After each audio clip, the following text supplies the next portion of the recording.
Medical screening and systems review, or Who's at Risk in Your Clinic and Are You Even Aware, is a presentation to help you provide a safe environment for your patients and provide guidelines for you to more effectively assess potential medical conditions that may mimic musculoskeletal problems. I would like to refer the therapist reviewing this module to two excellent texts: Differential Diagnosis for Physical Therapists, Screening for Referral by Catherine Goodman and Teresa Snyder, and Primary Care for the Physical Therapist, Examination and Triage by William Boisonnault. I would also like to acknowledge material used in this presentation, with consent, from the Medical Screening for Physical Therapist course presented by internist David Musnick from Seattle, Washington. Scanning examination of the skin, abdomen, chest, mouth, and neck regions should enable the physical therapist to screen for medical disorders which may present with referred pain in a musculoskeletal location and be serious enough to lead to a significant problem if not recognized early. A therapist who sees a patient through direct access is responsible for assessing any medical issues which may mimic musculoskeletal complaints. Even with a physician referral, the therapist must realize that most patients come with a variety of medical issues which must be recognized and understand the role they can play before proceeding with treatment. The patient may also develop pain and other symptoms in the same or nearby location, which may be different than they originally presented with to their physician and therapist. The therapist needs to be prepared to perform a comprehensive history, review of systems, and additional scanning exams for the safety of and proper diagnosis of the patient. The primary purpose of the skin exam is to observe skin diseases which may be serious or possibly life-threatening and may be the result of musculoskeletal trauma or surgery, such as cellulitis, necrotizing fasciitis, or abscesses. Less serious, but the reason for the patient's pain in the musculoskeletal region, such as a cyst or herpes zoster in the thoracic region, and potentially contagious to the therapist, such as impetigo, herpes type 1 or 2, and zoster. During the skin history, ask the patient if she or he has had a fever, chills, fatigue, localized pain or swelling, skin discharge, pain in the lymph node area, recent infection, trauma, and past history of chickenpox or other skin diseases. In the skin exam, observe the skin in any area in which the patient is complaining of localized pain, burning, or pressure. Observe for discoloration, especially redness, and note the color, pattern, and distribution. Observe for swelling, any loss of tendon definition, streaking, and fluid in lesions such as blisters, and discharge coming from a lesion. Palpate the regional lymph nodes proximal to the lesion or in the area of pain. Palpate an isolated red raised lesion for heat and fluctuance.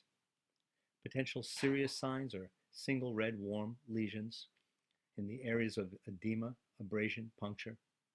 And consider drawing a line around the border of such a lesion as an aid in determining if the lesion is rapidly enlarging.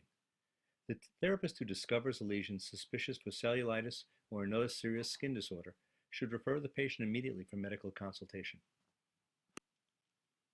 The abdominal scanning exam and history can be utilized by the therapist to screen for abdominal visceral pathology as a possible cause for pain in the shoulder, thoracic spine, thoracolumbar junction, lumbar spine, sacrum, hip, or thigh regions. The reproductive organ history and review of symptoms should be done, but the reproductive system organs should not be examined by the therapist except in regard to pelvic floor dysfunction cases. Rectal and vaginal exams for pelvic floor dysfunction could be performed by a female therapist with specialized training after a consent is obtained from the patient. The history and review of symptoms questions should be done in a written and oral format. If one can link up abdominal or reproductive organ symptoms or signs on a scanning exam with pain in the above areas, then the patient should be referred to the medical practitioner for further evaluation. The abdominal history, either by written or oral confirmation, should include questions regarding ulcers, pancreatitis, gallbladder stones, liver diseases, history of alcoholism, trauma, tumors, spleen enlargement, mononucleosis, lymphoma, colitis, Crohn's disease, colon cancer, kidney infections, tumors, or stones. There's also a question regarding surgeries of the abdomen and aneurysms of the aorta. The abdominal review of symptoms should include questions regarding abdominal pain, nausea, vomiting, a lack of appetite, black, bloody, or change in stools, fever, fatigue, increased urinary frequency or pain, or burning with urination. In regards to questions regarding female reproductive history and review of symptoms, questions should include those regarding birth control, last pelvic exam, fibroids or tumors they've had in the past, endometriosis, tumors, pelvic pain, vaginal bleeding or discharge. In regards to male reproductive history, include questions regarding testicular enlargement, pain, tumors or herniations, scrotal mass, prostate infections or tumors. The abdominal scanning exam is typically done in the supine position with the patient with hips and knees flexed. Light palpation with one or more fingers is done in all 9 abdominal segments. During light palpation, one is feeling for guarded muscles and areas of localized pain. The depth of palpation is approximately 1 centimeter in non-obese and deeper in obese patients. Deeper palpation is then done with the index and middle fingers in the same segments, with special attention to the epigastric, umbilical, and suprapubic areas. The suprapubic area is especially important in screening the female with lumbar or sacral pain. The examiner should initially angle their fingers perpendicular to the abdominal wall until they are at a level of the pubic bone, and then angle in an inferior direction at approximately 45-degree angle. The depth of palpation is 1 to 4 centimeters, and the patient is asked to report if there is any pain. Any abnormal masses should be reported. One should note if the patient reports any reproduction of the musculoskeletal region symptoms, as this finding on the scan examination makes the likelihood of a referred visceral syndrome more likely. Inspect the abdominal surface for hernias in the midline, at the umbilicus and in the inguinal areas. Inspect the femoral sheath area in female patients complaining of anterior hip or groin pain. Ask the patient to do a Valsalva maneuver or slight rectus contraction to determine if there's any hernias that become evident or more pronounced with increased abdominal pressure. Inspect the skin and eyes for yellow discoloration. The liver and gallbladder can be grossly scanned for acute inflammation in the lower right anterior costal margin. This test may also be tendered if there's inflammation of the lower ribs anteriorly. Palpate the liver from the right side of the patient by placing the index, middle, and ring fingers of the right hand about 3 centimeters from the right costal margin in approximately the mid-clavicular line, definitely lateral to the rectus sheath. Have the patient take a deep breath into the abdomen and feel for the liver edge.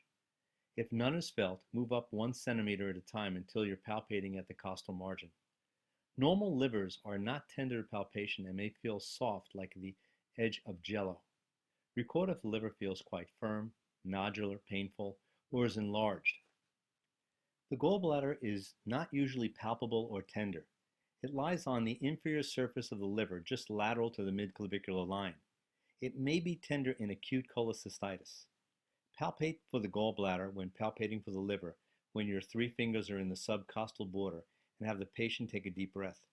If there's a hard mass or localized pain, especially if there's an abrupt arrest and guarding of inspiration, is a good sign of gallbladder disease, and the patient should be referred for medical consultation.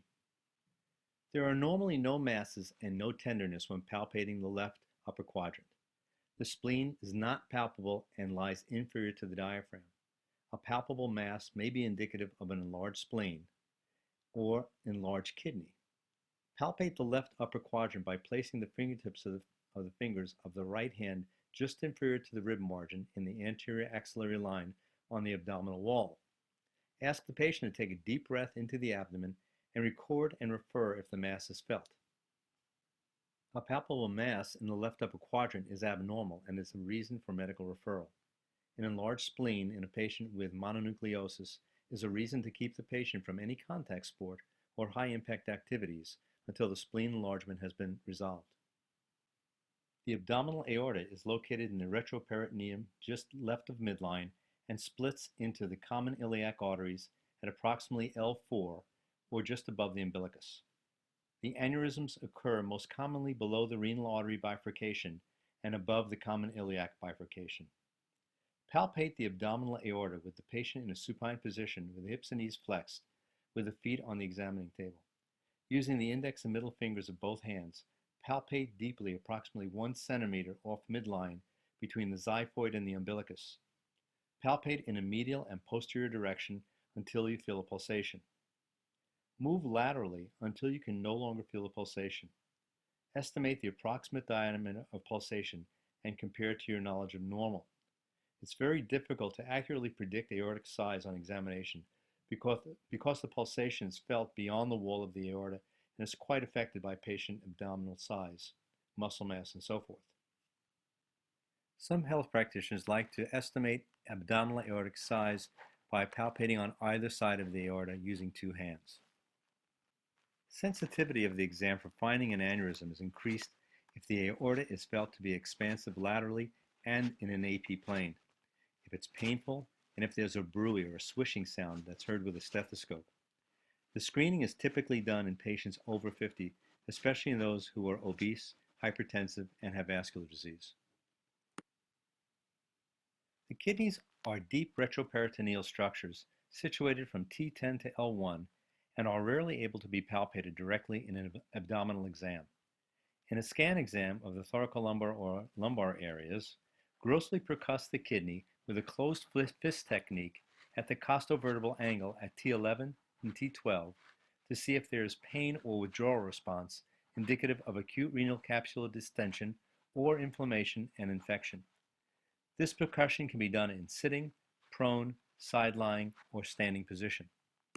Another fairly common technique is to place one hand on one side posteriorly and apply pressure, while the other hand is placed in the epigastric region on the same side and applying pressure as well, looking for a similar response by putting pressure into the kidney region. The purpose of the chest scanning exam, history, and review of symptoms is to attempt to screen for serious disorders of the cardiac and pulmonary systems that may present with thoracic, cervical, shoulder girdle, axillary, or upper arm pain. In patients presenting with atypical pain in these areas, you may direct your scan depending upon the location of the patient's pain and other associated symptoms.